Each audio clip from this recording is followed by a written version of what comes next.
नमस्कार, आप सभी का स्वागत। मैं हूं आपके साथ निधीश गोयल और आज का हमारा विषय यह है कि हिंदू और सिखों के बाद में अब ईसाइयों ने भी हलाल को बैन करने की मांग कर दी है। वैसे हलाल के बारे में मैं काफी डिटेल में चर्चा ऑलरेडी कर चुका हूं, लेकिन कुछ लोगों के मैसेजेस आए, कॉल्स में आए कि भैया जरा छोटे से कैप्सूल में बना दीजिए ना। तो बस ये 2 पेज का मटेरियल तैयार करके आपके लिए लेकर के आया हूं।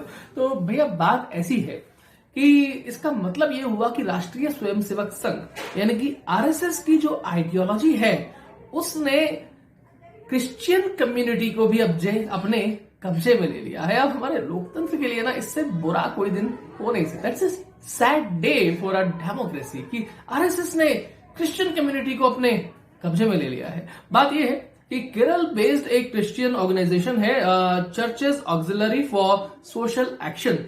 इसने एक फरमान जारी किया है कि हमारे जितने भी लोग हैं वो हलाल प्रोडक्ट्स को नहीं खाएंगे, नहीं खरीदेंगे। और वो अकेली ऑर्गेनाइजेशन नहीं है, उसके जैसी ऐसी बहुत सी और, खासतौर पे केरल जो भारत के उन राज्यों में से एक है जहां सर्वाधिक क्रिश्चियन पॉपुलेशन पाई जाती है, और वहां पे क्रिश्चियन कम्युनिटी अगर इस तरीके का फरमान जारी कर रही है तो भैया बात समझ लीजिए कि बात बहुत आगे तक बढ़ गई है। तो अब हलाल जो है वो हिंदू और सिखों को ही नहीं बल्कि हिंदू, सिख और ईसाइयों को भी साथ में लेकर के आएगा। और किसके लिए लेकर के आएगा, अब उन शांति दूतों को तो हम और आप अच्छे से जानते ही हैं। खैर बात कर लेते हैं जरा कि हलाल क्या है। तो ये समझ लीजिए कि शरिया लॉ के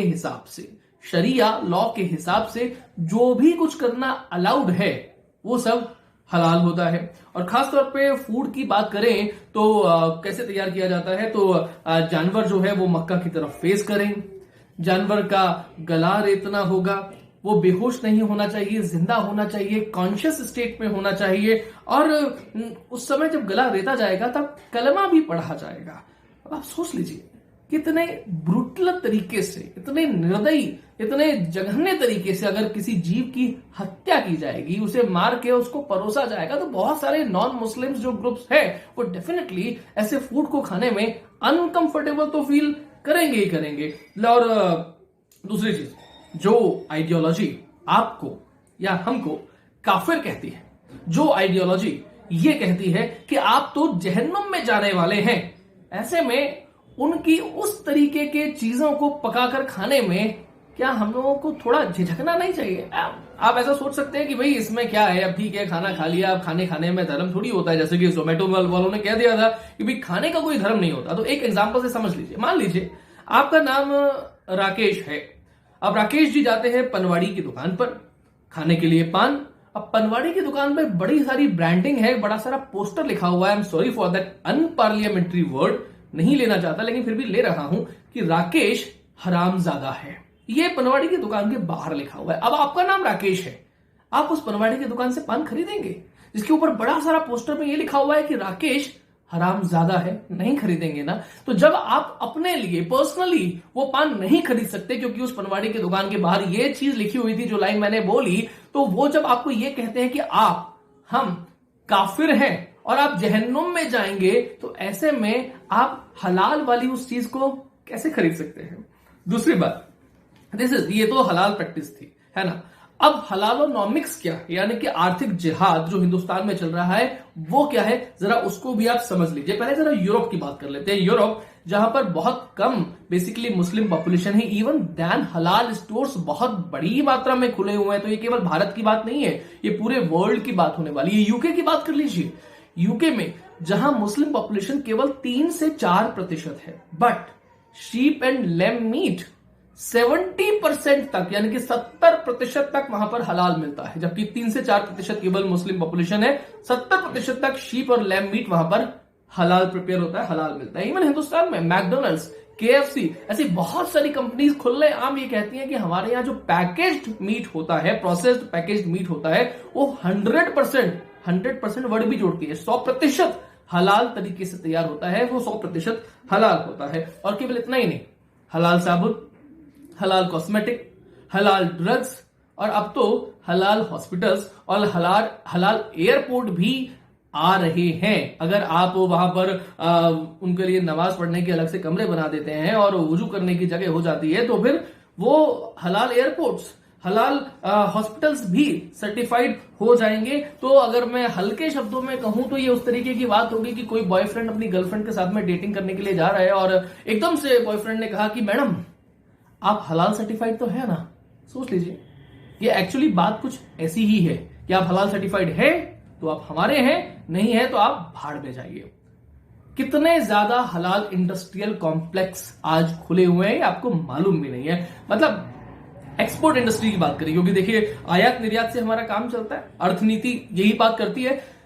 हिंदुस्तान में जितना फूड एक्सपोर्ट होता है उसका 50% से ज्यादा माल, ज्यादा फूड मुस्लिम कंट्रीज में एक्सपोर्ट किया जाता है और वहां पर हलाल ही चलता है। तो आप समझ लीजिए कि इसी कारण से बेसिकली हलाल सर्टिफाइड चीजें सारी की सारी होती हैं। अब हलाल प्रिपेयर हो रहा है। अब ये भी समझ लीजिए कि हलाल सर्टिफिकेशन कौन करता है। जैसे FSSAI हमारी एक संस्था है जो फूड्स को ग्रेड करती है, उसे सर्टिफाइड करती है। हलाल सर्टिफिकेशन की कौन सी संस्था है? जमीयत उलेमाए हिंद। जी हाँ, नाम ध्यान रखिएगा, जमीयत उलेमाए हिंद। ये एक संस्था है जो हलाल सर्टिफिकेशन हिंदुस्तान में देती है and it's a private agency जो सिर्फ कागज पे हलाल सर्टिफिकेशन लिखने के नाम पे हर साल उस संस्था को जो हलाल सर्टिफिकेशन करवा रही है उसे हर साल रिन्यू करना पड़ता है। ये लाइफ टाइम वाला सर्टिफिकेशन नहीं होता, हर साल रिन्यू करना पड़ता है। अब आप सोच लीजिए, केवल हर साल सर्टिफिकेशन रिन्यू कराने के नाम पर जमीयत उलेमाए हिंद को लाखों करोड़ों रुपए हर साल प्राप्त होते हैं, मिलते हैं। और ये बात भी समझ लीजिए कि ये वही संस्था है जो देवबंद स्कूल की आइडियोलॉजी पर काम करती है, जो कि बेसिकली मदरसों के लिए काम करती है। और ये वो मदरसे होते हैं जहां रेडिकल इस्लाम के बारे में बहुत गहरे तरीके से एजुकेशन दी जाती है। तो आप ये समझ लें अच्छे तरीके से कि जो पैसा आप एक तरीके से नॉन मुस्लिम होकर के इस तरह की प्रैक्टिसेस को दे रहे हैं, उसकी फंडिंग जमीयत उलेमाए हिंद और इस तरीके के मदरसों और इस तरीके की एक्टिविटीज को सीधी जा रही है और आपको समझ में भी नहीं आ रहा कि एक्चुअली आप कर क्या रहे हैं। एक दूसरा बड़ा पॉइंट ये भी है कि हलाल जो है वो केवल मुस्लिम को ही करना अलाउड है, मुस्लिम के अलावा कोई दूसरा जो है वो हलाल कर नहीं सकता। इसका मतलब अगर हम देखें कि हमारे समाज में जो लोग, दूसरे लोग हैं जो मांस व्यवसाय से जुड़े हुए हैं, ठीक है, मैं तो मांसाहारी नहीं हूं, हम लोग शाकाहारी हैं और हम तो जीव हत्या भी पसंद नहीं करते, ये अलग विषय है। लेकिन जो लोग मांस व्यवसाय से जुड़े हुए हैं, राजपूत समाज के लोग हो सकते हैं, खटीक समाज के लोग हो सकते हैं, SC ST समुदाय के लोग हो सकते हैं, वो इसमें नहीं एंट्री कर सकते बिकॉज अलाउड ही नहीं है आपके लिए हलाल में एंट्री करना, आप हलाल कर ही नहीं सकते हैं।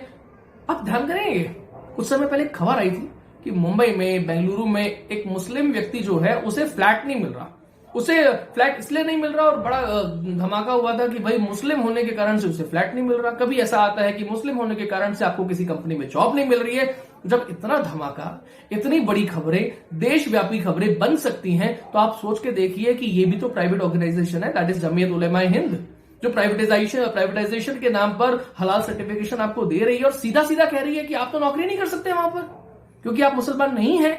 और अगर आप मुसलमान नहीं है और नौकरी नहीं कर सकते तो क्या ये सीधा SC ST एक्ट का वायोलेशन नहीं हुआ? ये SC ST एक्ट का उल्लंघन नहीं हुआ? लेकिन भाई साहब इसके बारे में कोई बात नहीं होगी, क्योंकि बात होगी तो फिर आप बोलेंगे कि अगला व्यक्ति तो बोलता है और इस मुद्दे पर तो बोलना चाहिए ही नहीं। लेकिन खैर, अब थोड़ा सा मुखर हो रहे हैं लोग, बाग बोल रहे हैं तो बोलना चाहिए, अच्छी बात है। अगली प्रॉब्लम सुनिए, वो ये है कि ऐसा सब कुछ है तो सारे लोग जो है ना वो हलाल के लिए मरे क्यों जा रहे हैं? क्योंकि हिंदुस्तान की बात करें तो हिंदुस्तान की 85% आबादी तो वो है जो जिसे इस्लाम से कोई खास लेना देना नहीं है। मित्र वगैरह हो सकते हैं, ठीक है, लेकिन कुछ खास लेना देना नहीं है। 85% आबादी तो हलाल सर्टिफिकेशन के लिए इतने परेशान क्यों हो रहे हैं, इतने मरे क्यों जा रहे हैं? तो ये समझ लीजिए कि ये एक माइनॉरिटी रूल चलता जा रहा है। एक किताब का नाम बताता हूं, गूगल कर लीजिएगा, स्किन इन द गेम। ध्यान कीजिए, skin in the game, this is the name of a book, जिसमें साफ साफ ये कहा गया है कि अगर किसी भी देश की पॉपुलैरिटी, माइनॉरिटी पॉपुलैरिटी 4 से 5% है और वो बहुत रेडिकल है, अपने प्रिंसिपल्स को बहुत अच्छे तरीके से मानने वाली है कि वो चाहे मर जाएंगे लेकिन वहां से हटेंगे नहीं, डिगेंगे नहीं, तो आप मान के चलिए कि उस जगह पर माइनॉरिटी रूल धीरे धीरे होता चला जाएगा। हिंदुस्तान की बात करें तो यहां 4% 5% नहीं बल्कि ऐसे लोगों की संख्या 15% से ज्यादा है। और यही कारण है कि कंपनीज को इस बात से फर्क नहीं पड़ता कि आपकी आबादी 85% है, उनको फर्क इस बात से पड़ता है कि उन लोगों की आबादी 15% से ज्यादा है। जो ये लोग ये कहते हैं कि हमें हलाल नहीं मिलेगा तो हम कुछ और नहीं खाएंगे, एंड दैट इज हलाल फूड। इसीलिए हलाल फूड आया, इसीलिए हलाल ड्रग्स आई, इसीलिए हलाल किताबें आ रही हैं, इसीलिए हलाल कॉस्मेटिक आ रही है, हलाल एयरपोर्ट और हलाल हॉस्पिटल्स की सारी बात हो रही है। ये आप समझ लें कि आप अपनी नौकरियां, अपनी स्वतंत्रता, अपनी जॉब्स, अपनी फ्रीडम, अपनी चॉइस,